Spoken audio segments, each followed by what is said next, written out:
on? This is George Edmondson with C Creative, and today I'm looking at a few of the new pieces of the Maven Wave 3 launch. We have the diopters here. We've got 3 of them. We have a +2, a +4, and a +10. And we have the very intriguing Maven Mini Ringlight that does a bunch of cool stuff. Let's check it out. All right, so the first thing, and to me the most intriguing, is this awesome ring light. On it, you have 4 buttons: a bright, a dim, a hemi, on and off, and you have USB-C charging. So you pop it right on the front of any of the magnetic Maven adapted lenses, and then you have magnets on the inside. And you can put any of the Maven filters, but obviously one of the most unique things that's coming out alongside it is going to be the diopters. This is the +10. It's super heavy, and buddy, that's not going anywhere. That magnet is strong. Now, one of the main reasons that this is important to understand why this system works together, or why it should work together, is because a lot of times if you're doing macro photography or macro video, anything like that, you want to be stopped down like F10, F20, F whatever, so that you get a lot in focus. So this light comes in handy at bringing that light back into your shot so that you can get it all in focus and you can see it. Something else that's cool, you've probably already seen this if you've watched any of the other videos, but you have the hemi button, and then you can independently go on one side or the other of the light, and you can control that. So you can see I'm doing my brightness here, but let's say I'm in an environment that is flooded with 3200K light. If you hold the button, so tapping is bright and dim, and then hold the button and it will start to change that color temperature. So it's really cool. I'm going to tap it again, and then it's controlling that side, or tap it once more and it's back to controlling the entirety of the ring light. All right, so let's go out here and we'll check out how these actually look, because that's what you actually care about. So here we've got a 70-200. Oh no, I forgot my macro lens. What am I gonna do? Don't worry, I've got my diopters and my ring light. So I'm rolling on my camera right now. Minimal focus distance is not this. There's no way I could get focused on this. I'm gonna actually use my light so you can see in my shot that is not in focus, and I'm not gonna get it in focus. But when we apply the ring light plus the diopter, check out what you get. It is so sharp, crystal clear, nice and in focus. I'm at f14 right here, and I'm shooting at full 8K VistaVision, full frame, the biggest and baddest that you can get. I'm at 70 millimeters, but if I wanted to zoom in and get even tighter, I would be able to do that. Now you can see how in focus we are right there on that screw, for example.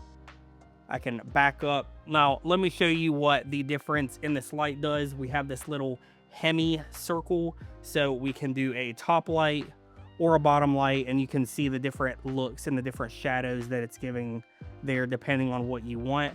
And then of course you also can brighten and dim, or you can change that color temperature if you wanted to shoot at a 3200 or something like that, all the way up to a cooler daylight balance.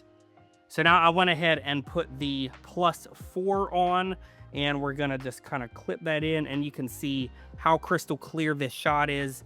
And I'm gonna zoom in all the way to 200, and I mean, we basically just turned our red here into a microscope. It's pretty phenomenal. You are getting all the detail. Now again, we are at f14, so something to note: if you open up more, you are going to start to see some of that chromatic aberration and just different things like that. Like I said, that's at 200, or I can back out and we can get some really cool like detail shots of this super old projector here. Sweet. Now let's check out the last one, the +10. The good news is, even though it's beefy, magnet's strong, so we're good to go. And we're going to put that on. Oh man, look at that. That's wild.